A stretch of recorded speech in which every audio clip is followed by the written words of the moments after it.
In this video, I'm going to show you how I made these cool looking joints and inlays with some relatively cheap tools and pretty quickly and easily too.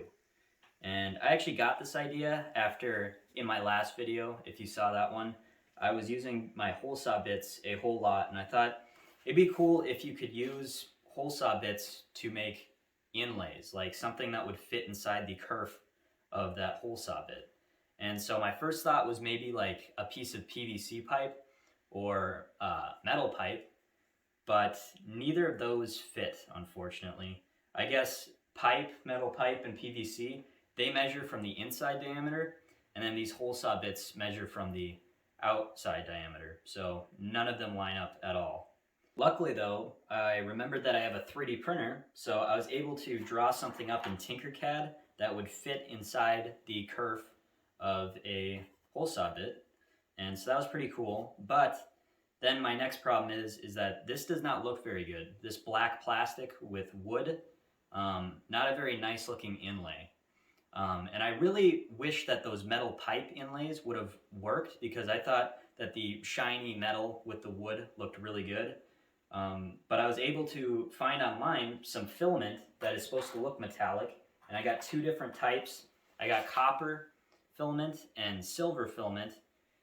In my opinion, the copper looks a lot more realistic. This silver one didn't come out as nice as I thought it would, but that's all right. And so then once I had the different metal filaments, I decided I'd start making inserts for all the different sizes of hole saw bits that I had, and they did not fit. I probably made like 20 plus test prints of changing little things in my model, and every time they wouldn't fit. And so I figured out later that that was because the hole saw bits that I have are just a pile of mix matched bits from different brands, and so each of those different brands have slightly different thicknesses in the kerf of the hole saw bit, and so they weren't fitting right, they weren't consistent. So I actually had to go out and buy a new hole saw kit, and I just bought a really cheap 1 inch to 5 inches hole saw kit from Harbor Freight, and it was only like 15 bucks. And they really are not the nicest, but they at least have a consistent kerf size. Then I modeled 3 different sizes, because I decided I really wouldn't need them for every single size, just like a few different choices. So I have an insert for 1 inch, an insert for 1 3/4, and an insert for 2 1/2. And then once I had the 3 different hole saw inserts to actually fit, I added a few more things just for like the final model to make them look a little bit nicer and work a little bit better. And that's just like, I added a small taper towards the top, and that just makes them easier to start and hammer in. And then they also have these little lines on the edge that mark the center, so that they're easy to line up with like a miter or something, so that you can line them up, mark it, and then drill it. And then they also help grab the wood a little bit. And then last, I just added my little logo, but that doesn't really do anything, just looks nice.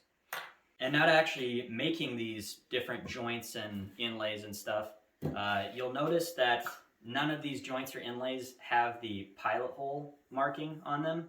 And that is because I took out the pilot bit out of all of these hole saw bits. And I just did that because I thought it looked a lot nicer. You could leave it in and just fill in that pilot hole with a nice piece of wood or metal or something. But I didn't want to. I thought it looked nicer without it. So I took them out. And that does make things a lot more difficult for being accurate with the hole saw bit, because it's just going to drag and move around on you when you're trying to cut a hole. So I ended up making a bunch of different jigs for doing different things here. And these little hole saw guides are really easy to make. All I did was just take a piece of thin plywood and marked out where I wanted the hole to be. And then with the pilot bit still in the hole saw, I drilled a really accurate hole into the plywood, and then I can take the pilot bit out and then use that hole as a guide.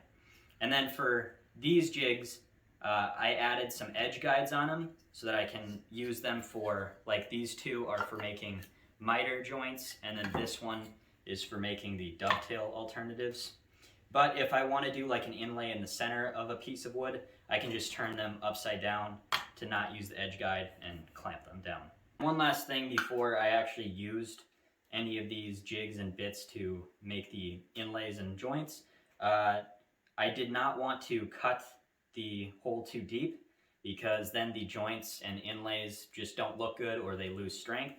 So I needed to make some sort of depth guide so that I only cut the depth of one of these discs. And these discs are just shy of 3/8 of an inch, so I just took some tape and put that around the bits at about 3/8 of an inch. So then once I had all these jigs and these discs made, I just started experimenting and trying a bunch of different joints and inlays, just trying to see what would look cool. So here's some of the miter joints and inlays that I did. So this is just a really basic one, and this one I think looks the coolest, and this one is definitely the strongest of the three here.